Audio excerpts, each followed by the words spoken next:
I asked my neighbor if she would be willing to accept my money so that she could cook one extra serving of food for me because I don't know how to cook, and don't have much time, but she declined and I got the feeling she thought I was creepy.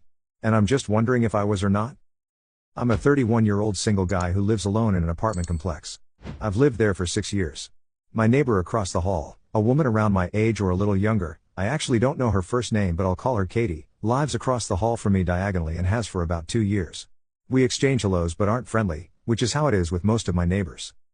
So I don't know how to cook, and due to losing one of my part-time gigs, I don't have as much money for takeout anymore. I'm getting really sick of eating cheap fast food or box mac and cheese. I'm gaining weight and I never feel great. This is where Katie comes in. I can always smell her cooking in the hall and it always smells amazing. I know it isn't the other person at our end of our hall cause it's a single old man. I've even complimented it a few times. So I got the idea that I'd offer to give her some money each week to cook a little extra and bring it over to me, or I can pick it up from her, at night. She's cooking anyway and then I'd have varied presumably delicious food. I asked her the next time I saw her and she looked surprised and said she couldn't because she was too busy, which didn't make sense cause she cooks almost every day but okay. The next time I saw her a few days later, I asked her if she was sure and upped the amount I was offering, and she said she was sure and that it was rude to ask me, and that she isn't a housekeeper for hire and I should get a housekeeper if that's what I want. She also called me a stranger even though we have talked in the halls before.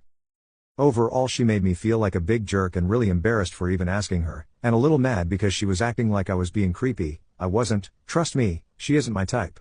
I think asking her to split cooking wasn't completely outlandish, since she cooks every day anyway and it wouldn't be hard to make a little more. So, am I a jerk? I have tried cooking before and honestly just don't enjoy it. She seems to enjoy cooking. I also explained my situation, that I am hopeless at cooking and trying to save money. I offered her $5 at first per day, $25 per week, and then upped it to $10 which is still cheaper than takeout but more than covers groceries. Commenter 1. No. $25 per week does not cover groceries and it definitely doesn't cover the cost of her time. Private chefs run approximately $40/hour so you're basically asking for free food from a stranger. Also cooking to feed oneself doesn't equate enjoyment. I despise cleaning but I must do it or pay someone a fair wage to do it for me. I'm not asking her to plan special meals or make special trips for me, I just asked if she could expand her regular meals for one more serving. I doubt that costs more than $5/serving. Commenter 2. TA. For one thing, you are a human adult. Learn to cook. There are so many books and videos about this. You talk as though your only options are either takeout or Katie and they're not. You assumed it wasn't the other person cooking because he's a single old man? Single old men eat too, there's no reason he couldn't be cooking? What a weird assumption. When she said she was busy, that was a polite way of saying no. It doesn't matter that she's cooking for herself every day, the socially appropriate thing to do would be to gracefully back off with the offer. Instead, you double down. You weren't asking her to split cooking though, you were asking her to do 100% of the cooking, including planning and buying ingredients. It's one thing to do this when it's your job, because you are paid for your time and so on. You keep saying it's not a big deal cause she's cooking anyway, but I think you're overlooking things. What if she doesn't want to cook one night? What if she stays late at work? What if she's sick? Speaking for myself, I wouldn't want that sense of being responsible in some way for your meals, particularly when I don't know you well.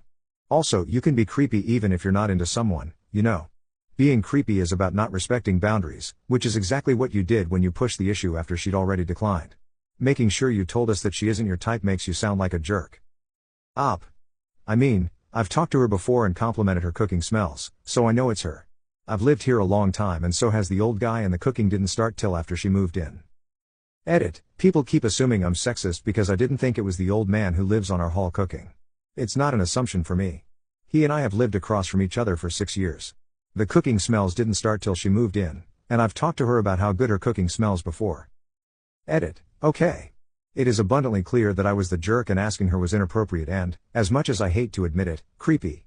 My instinct is to apologize to her, but since my instinct was to ask her in the first place, I'll do the opposite and stay out of her hair. Thanks. Update. 1 month later.